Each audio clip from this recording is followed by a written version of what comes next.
Yep.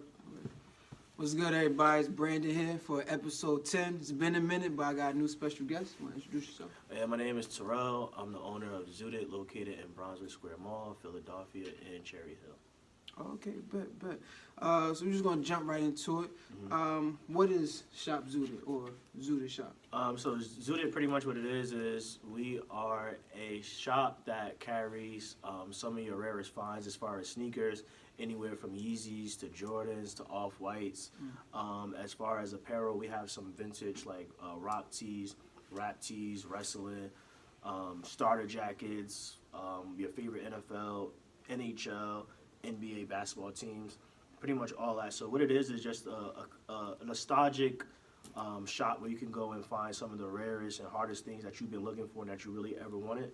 And we pretty much sell like pieces of the past and pieces of the present, if that makes sense. Okay, makes sense. And how long you been in business, or how long you been doing this? So I pretty much been doing this in its existence since 2012. This store that we have here in East Brunswick has been here since 2016. But we've been doing this for a while. We had a store in Belleville. We had one in Livingston. Now we have one in East Brunswick. We'll have another one that's going to be out in Philadelphia. And we're going to have another one that's going to be out in the Cherry Hill area. Okay, what's the timeline for that? Those are going to be opening up in 2020. We haven't made the official announcement of the official dates, even though everything's settled. But we have like a special plan for when we're going to announce those two locations, the exact locations and the exact dates that they're going to be opening up. So you can stay tuned for that. That'll be on our Instagram. Okay, bet. And like, so what made you actually want to get into, selling nostalgic pieces and having like a clothing space and, skateboard and things like that? Like, what made you get into that? Well, I always was into fashion, like growing up. Like my mother she used to draw, my father used to sing, so I always had like an artistic standpoint in life of how I viewed things.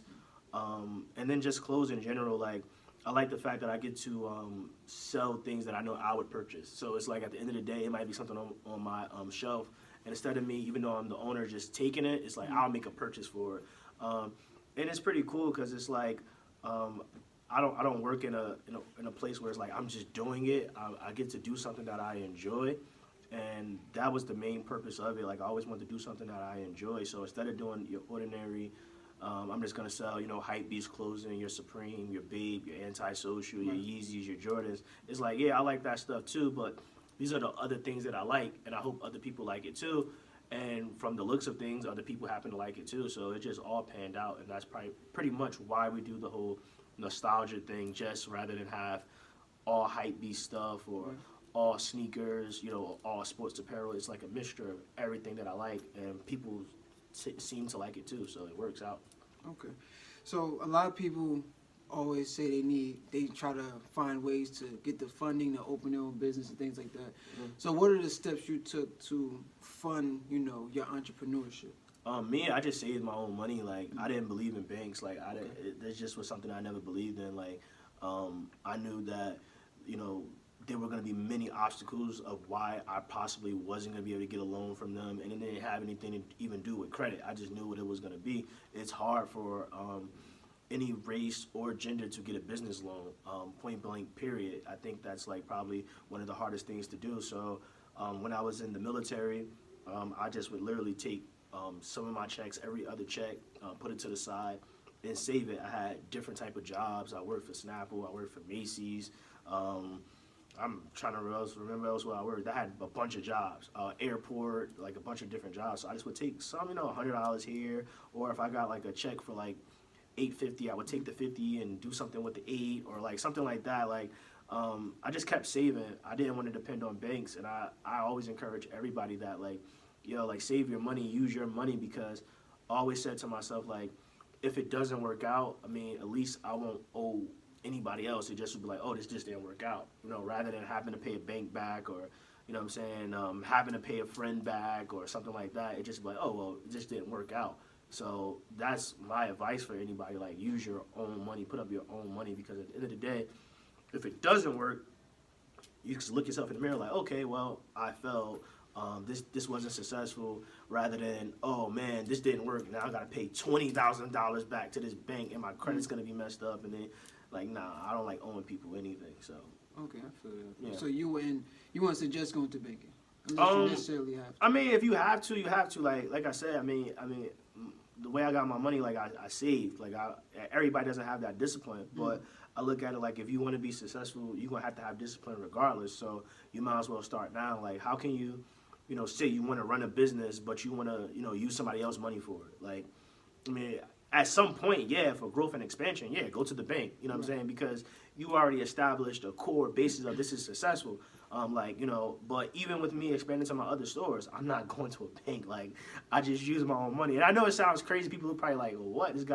He's capping, but like, I'm 100% honest. Like, you could check my paper. I don't use banks. I use my money, my bank account.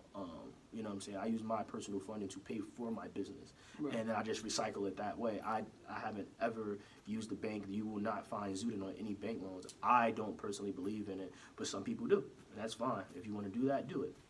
Do you think it's easier for you to run your business in a mall setting versus on its own, like outside, like on a Central Avenue? You think it's easier in the mall than outside of a mall? I mean, for me and in the business that I'm in, like sneakers, these things are very expensive. Like, and crime, like people have gotten killed over sneakers, So I look at it like from a safety point. Like, yeah, anywhere you can be, anything can happen at any given time, Thank God, we've been working successfully. We haven't had any mishaps or anything like that. But for me to look at it, like for me to actually be on the street, I was on the street before in Belleville. I didn't have any problems. However, I didn't have Yeezys and Jordan 1s on my wall, and I just see, I would tell anybody, think about, your family. Like, can you really come home and lock up your store every night on the street, There's not going to be a police officer patrolling. There's not going to be a security person walking around the mall 24/7. There's not going to be a person right in front of your store that has his own kiosk and things like that. Mm-hmm. So for me, for safety, you know what I'm saying, because I have a wife to go home to every night, right. I look at it like I would always want to be in a mall or some type of place like this, like, you know what I'm saying, locked. Because I just know you might get somebody who wants these sneakers, you know what I'm saying, more than they want to live, and they'll do, and they'll do anything for it. So for a safety standpoint, I just look at it like if it's not a mall, I find it to be very unsafe. Like, that's just my opinion. But if you're starting off, and you have to go and be on, like, a strip mall or a street or something like that, then make sure you have security. Like, I'm talking about you might have to have armed security, because these sneakers, and even some of these jerseys and these T-shirts, man, people, like, it's holiday season, they'll do anything for it, That's true. And at least when you're in the mall, the odds of it can happen, but it's a little bit less. So I always would encourage a mall or something of that nature, and depending on what area you're into. Yeah, because we are in that time where a lot of people are doing the most for, some paper, for some sneakers, some clothes, even chicken sandwiches. It's getting out of hand. So I believe, I guess, this is safer than doing it on the street, especially if you're in more of an urban area. It can get rough. Yeah. Because actually a couple years ago, a guy in Roselle Park had a sneaker store. He died. Yeah. Because somebody wanted some sneakers or robbed the place. So I do understand that point. But since you've been in, business, what are some of the obstacles that you have faced? I mean, every day it's a challenge, because it's like, when you first get into the game, you have to make sure everybody knows that your stuff is legit. So you have to make sure everything is real. You have to be on top of that. That was always been a challenge. We've passed that. Like, thank God, from a great staff, a great wholesaler that I have, and him having great product, and making sure that my stuff has never been like fake. So we managed that obstacle.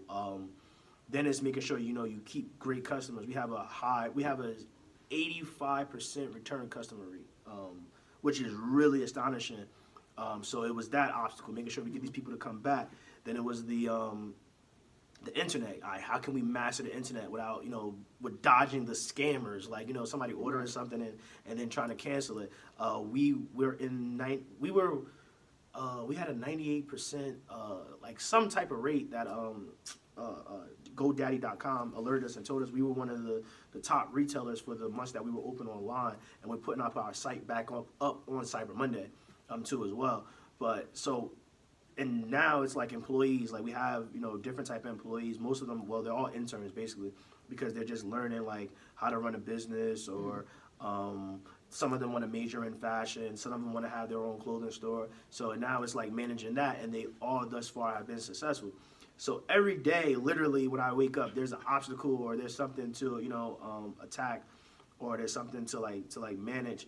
But the main obstacle that I look at it as is like, I know at the end of the day, I'm setting the example so other people that look like me, sound like me, and come from where I'm come from can go through the doors. So I'm pretty much like the first one over the hill, and I'm going to tell everybody, okay, listen, this is what you can do, and this is what you absolutely cannot do. Right. And that's the main obstacle. So it's like I catch all the heat for everything because I'm the first one to do it. I even had somebody tell me, and I don't know if it's 100% true, I don't know if it's factual, but I had a person tell me like, you're the only black owner and the youngest that's ever been in this mall. Now, I don't know if that's 100% true. I can't fact check that, but I was told that by someone.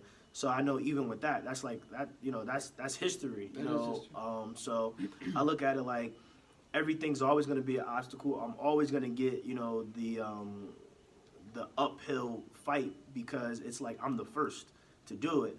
But you take on those obstacles, you take on those challenges because I know that like after me, it'll be people can see, okay, well, Zuted did this, so all right, he told me like don't do that, let me do this, So I tell anybody, like especially if you look like me, and you're from where I'm from, or if you're not from where I'm from, and if you look like me, you gotta understand that you're gonna go through so much stuff that nobody else is gonna go through. That's true. And if you can't take that on, you might as well just stop because they're gonna come at you. If they can't mess with you on the money side, they're going to mess with you on the personal side. If they can't mess with you on the personal side, they're going to try to mess with you on the spiritual side. If they can't mess with you on the spiritual side, then they're going to come after your employees. If they can't come after your employees, then they're going to try to, it's always going to be an obstacle, when you look a certain way and you talk a certain way and, and you do things professionally, they're always going to try to find it. So you just got to, pretty much just stick to your guns. And if you stick to your guns and you're doing things correctly, I would say your reputation will succeed any allegations or any obstacles that'll ever come foot before you. All right, so there's a few things I want to touch on in everything you just said. Starting with, because you run your business, but where did you get learning how to run your business? Because I know you said you got your, your RC creative side from your parents, and where did you, get that understanding of how to run the business? And is it trial and error? Did you have a mentor? It was pretty much, to be honest, it was pretty much like I don't think no one can really mentor you on how to run a business. Like it's like swimming, right? Like you could read a book on how to swim all day. Like if I put you in that water, I bet you won't swim. Okay. It's something that you just have to do. Like I can show you, okay, well this is your stop, this is that. And I could be here with you every day. That does not mean you know how to run the business. A business is only going to be successful through trial and error. I laugh at people since I've been doing this for so long that haven't ever failed. If you have not failed, you can't be successful. It's just not. I believe that. It's just not possible. Like if you look at any great person, you look at Michael Jordan, he was cut. If you look at Kobe Bryant, he was drafted 13th overall and traded. You know what I'm saying? If you look at LeBron James, look how many times he lost in the championship. You look at Mike Tyson. If you look at Floyd Mayweather, even Floyd Mayweather, he lost in the Olympics. So he got a couple of L's on his belt. So it's like you cannot be successful without failure. I think trial and error is the only way that you're ever gonna make it. It's the only way that you're ever gonna be successful.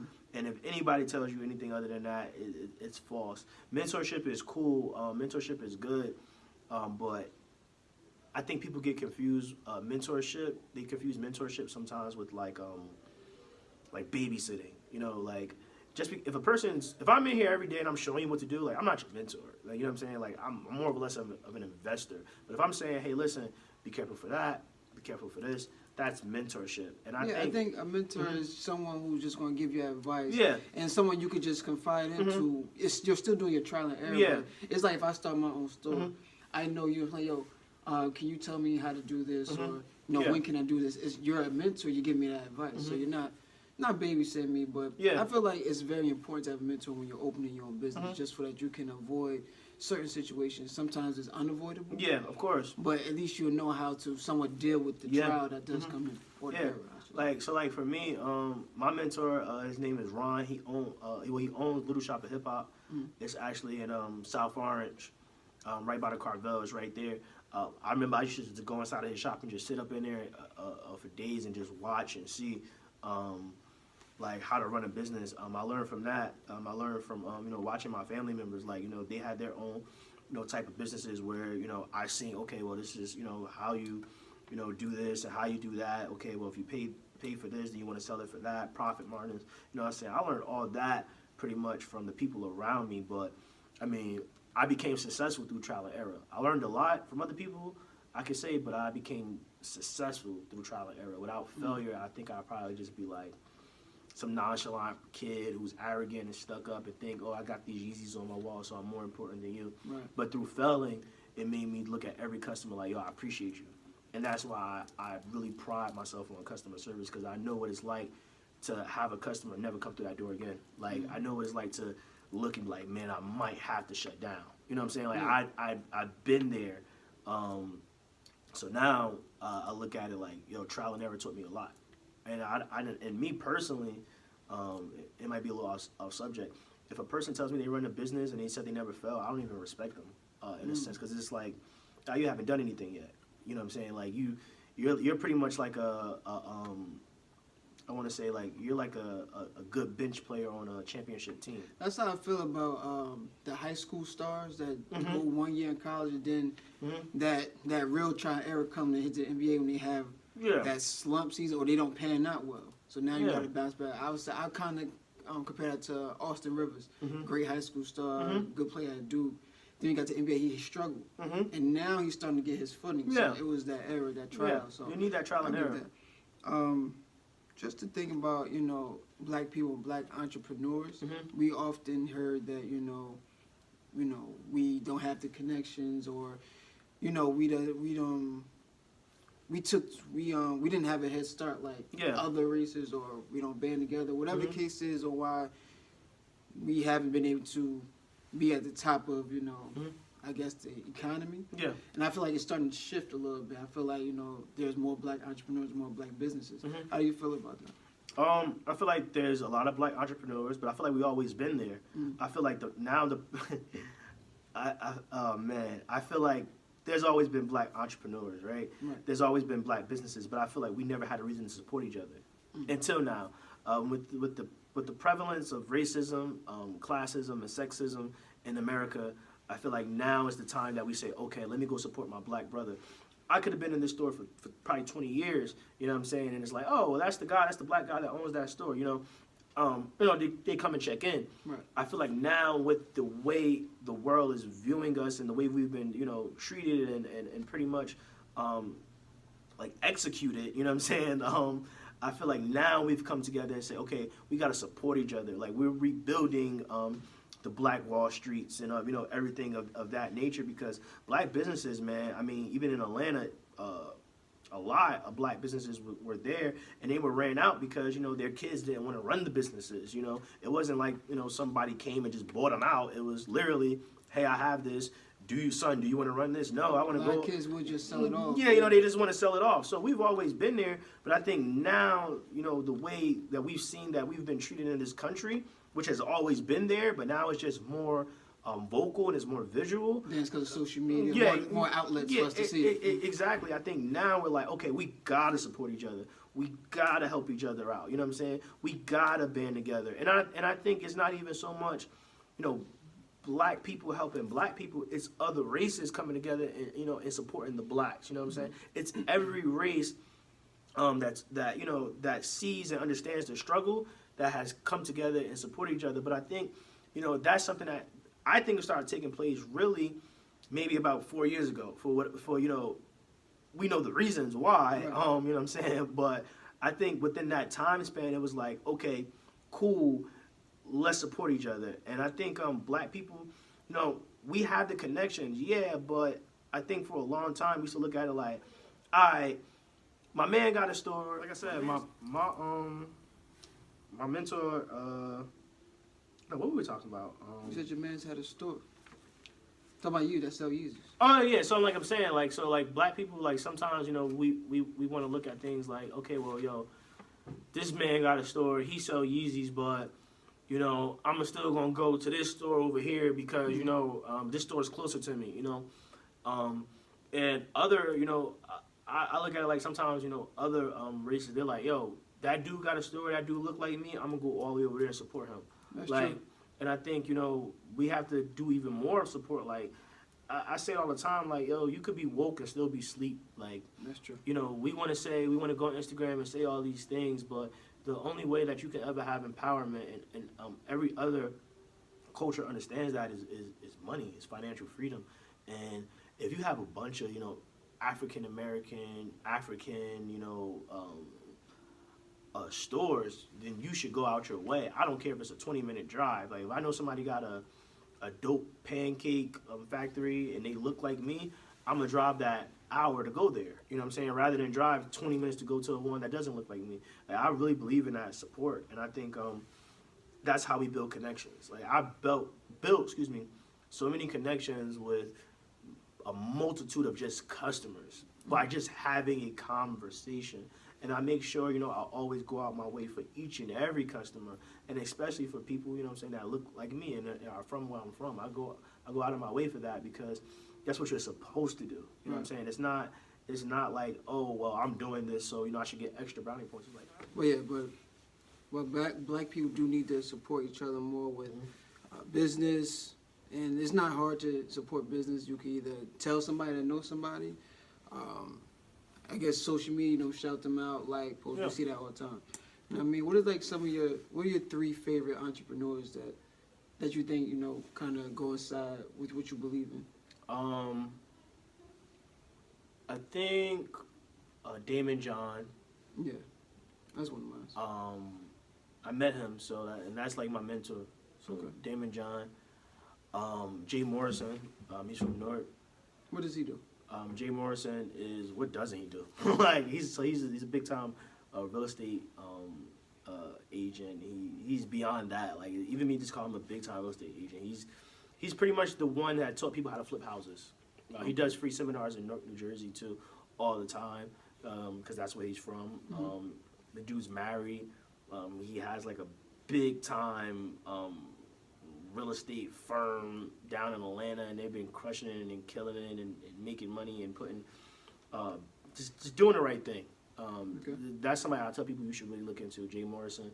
And who's the other one, man? I think I want to say David Melzer. David Melzer, he's another mentor of mine. Like, we text here and there. Whenever he's a big time billionaire, he lost his company, got his company back, and that's why I say like that trial and error. Same thing with Jay Morrison, lost his company, got his company back. David Melzer is like the CBS Sports guy, so he pretty much does the CBS Sports online and everything like that, and he pretty much does like mentorship, real mentorship, like, but it's more or less not like financial mentorship. The mentorship that he does is pretty much with you as a person, like, you know, your spiritual background, your morals, like everything like that, and tying that into entrepreneur. And another person I'll give you 4 is E.T., the motivational speaker. Okay. I listen to him on a daily basis, and then Les Brown, like those. I give you those, and Those of course Nipsey Hussle too. That was probably like my favorite entrepreneur, even though he's not with us anymore. But his whole blueprint and the way he did things is something that I really follow and really study. And Jay-Z. You got a lot. You got to name 3. You got to name at least 10. Yeah, I got a lot, man. Speaking of people like Nipsey, and this goes with my last question. You do a little bit of community service. Last year, you donated a prom suit and a prom dress. Prom suit, prom dress. We fed the homeless last year too. We gave out book bags too. That was actually this year. Okay. And now we're doing a canned food drive. We're going to be feeding the homeless again. We always make sure, even though we're located in East Brunswick, we always make sure we go downtown Newark Penn Station. And they're not even in one central location anymore, downtown Newark Penn Station. We actually had to walk around and actually find them. Like, we really went and walked from Penn Station to where the Burger King is, down to the park, past that, got in our car because there's not one central location. And we did that and handed it out. and we're doing it again. And that's something that I'm always going to do. Like, I always believe, like, yo, you should give. If you come in this life, you should give more than what you took. A lot of people just want to take, they don't want to give anything. And I think if you're not giving, the world's going to take more from you. So I like to give. I give all the time. I know people are going to be graduating soon, too. So we're going to be helping people out with that. Even if it's college and they need help, like, we'll help them, you know what I'm saying? Just any way we could give back, man. I think, like, it's a lot of people, it's a lot of stores, man. They making thousands and thousands of dollars on a daily basis. You know what I'm saying? Some people making millions. Don't give nothing back. And don't give nothing back. And if they give it back, they gotta have a camera with them. I've done so much charity where I'll never bring a camera with me. I think that's corny. I think that Do you think it's really corny to do that? I think it's really corny to do that. I think because what are you doing it for? It's even in the Bible. You never let your right hand know what your left hand's doing, or your left know what your right. I just think it's corny. Like, I don't need to let the world know that I'm giving back. I'm gonna tell you, like, hey, if you want to support, this is what you can do. Right. I'm gonna say, hey, listen, we're giving to. We're sending one girl and one boy to prom. I'm going to say that so you can know, hey, I need to go to prom. You're going to DM me, but I'm never going to I didn't even take a picture with those people. You'll probably never know who they are unless they tell you. And they sent me pictures and said thank you. I never posted them. Like, it's just, I think that's just corny. And I think people just do it so they could say, oh, I did it. You know what I'm saying? They want to hand out sneakers and have videos with them just to say, oh, I did it. Like, nah, man, if you did it, you did it. That's between you and God. Like, no one else. I agree with that. We shouldn't record every community service that we do. Yeah. But I appreciate the interview. Is there anything else you want to tell the viewers about, Shop Zuted? Yeah, just make sure, you come. We're located in Bronzeville Square Mall. We have an Instagram, it's at Shop Zuted. We have a website, it's shopzuted.com. We appreciate any and every customer. If you want to get something, if you can't make it to the shop, or if you just don't feel like going online, you can always just DM us. You can make a purchase that way. If you're in New Jersey, you possibly could get it that same day that you order it. It can actually be delivered to your house, or we can just ship it to you wherever you're located. So you have many options. Like I said, our Instagram is at ShopZuted. Our website is shopzuted.com. And right now, we're at this location in East Bronzeville Square Mall. You can come in and shop with us. I bet. The name, everything be up there for y'all can follow him. So I appreciate you. Thank you, bro. I appreciate the interview, too. Thank you for your time.